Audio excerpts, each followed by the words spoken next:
लोकसभा चुनाव के नतीजे घोषित होने के बाद मोदी की 3.0 कैबिनेट तैयार हो चुकी है।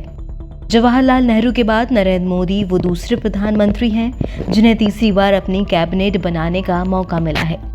एडीआर ने रिपोर्ट में कहा कि नई मंत्रिपरिषद में 11 मंत्री ऐसे हैं जो 12वीं पास हैं और 57 ग्रेजुएट हैं और या फिर उनकी एजुकेशन इससे भी ज्यादा है। नई कैबिनेट में 66% मंत्री 51 से 70 साल की आयु के हैं। इसके अलावा नई सरकार के 28 मंत्रियों ने आपराधिक मामले भी घोषित किए हैं। 9 जून 2024 को नरेंद्र मोदी तीसरी बार देश के प्रधानमंत्री बने। नरेंद्र मोदी के साथ कुल 71 दूसरे मंत्रियों ने भी इस दिन शपथ ली। इनमें से 30 कैबिनेट और 5 स्वतंत्र प्रभार के राज्य मंत्री और 36 राज्य मंत्री शामिल हैं। मोदी मंत्रिमंडल में सबसे युवा महिला मंत्री रक्षा खड़से हैं। मोदी मंत्रिमंडल में शामिल हुई रक्षा दूसरी सबसे युवा मंत्री हैं। उनसे पहले के राम मोहन नायडू 36 साल के सबसे युवा मंत्री कहला रहे हैं। खड़से सिर्फ 26 साल की उम्र में पहली बार सांसद बनी थीं। वो राकांपा के नेता एकनाथ खड़से की बहू हैं। 2024 के आम चुनाव में उन्होंने शरद पवार के नेतृत्व वाली राकांपा के श्रीराम पाटिल को 2.5 लाख से ज्यादा वोटों से हरा दिया था।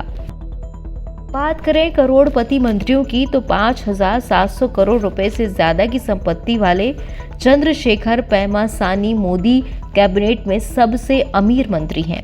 पेमासानी ग्रामीण विकास मंत्रालय में राज्य मंत्री और संचार मंत्रालय में राज्य मंत्री हैं। संचार मंत्री और पूर्वोत्तर क्षेत्र विकास मंत्री ज्योतिरादित्य सिंधिया ने कुल 424 करोड़ रुपए की संपत्ति का ऐलान किया है।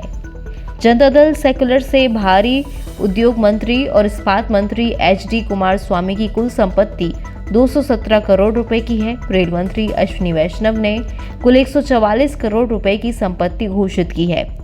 संस्कृति मंत्रालय में राज्य मंत्री राव इंद्रजीत सिंह की कुल संपत्ति 121 करोड़ रुपए है। महाराष्ट्र के मुंबई उत्तर से बीजेपी के एक और मंत्री वाणिज्य और उद्योग मंत्री पीयूष गोयल ने 110 करोड़ रुपए की संपत्ति का ऐलान किया है। नए मंत्रियों में से करीब 99% करोड़पति हैं। एनालिटिक्स के मुताबिक 71 मंत्रियों में से 70 ने खुद को करोड़पति बताया है। रिपोर्ट बताती है कि मंत्रियों की औसत संपत्ति 107 करोड़ रुपए है।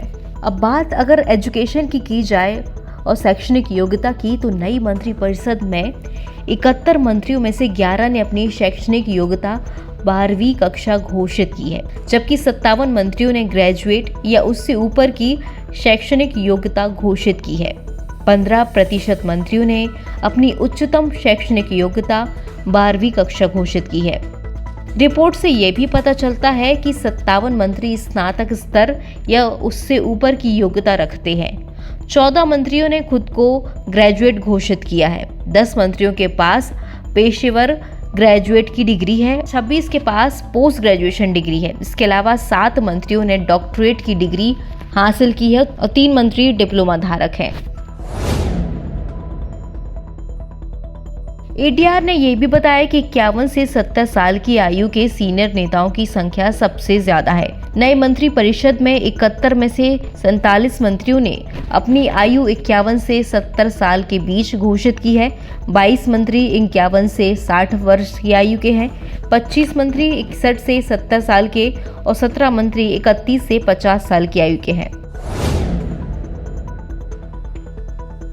बात की जाए आपराधिक मामलों की तो इस कैबिनेट में 28 मंत्रियों के खिलाफ आपराधिक मामले हैं। 2 मंत्रियों ने भारतीय दंड संहिता की धारा 307 के तहत हत्या के प्रयास से संबंधित मामले घोषित किए हैं। 5 मंत्रियों पर महिलाओं के खिलाफ अपराध से जुड़े मामले हैं। इसके अलावा एडीआर ने कहा कि नफरत फैलाने वाले भाषण से संबंधित मामले वाले 8 मंत्री हैं। एनबीटी ऑनलाइन की रिपोर्ट।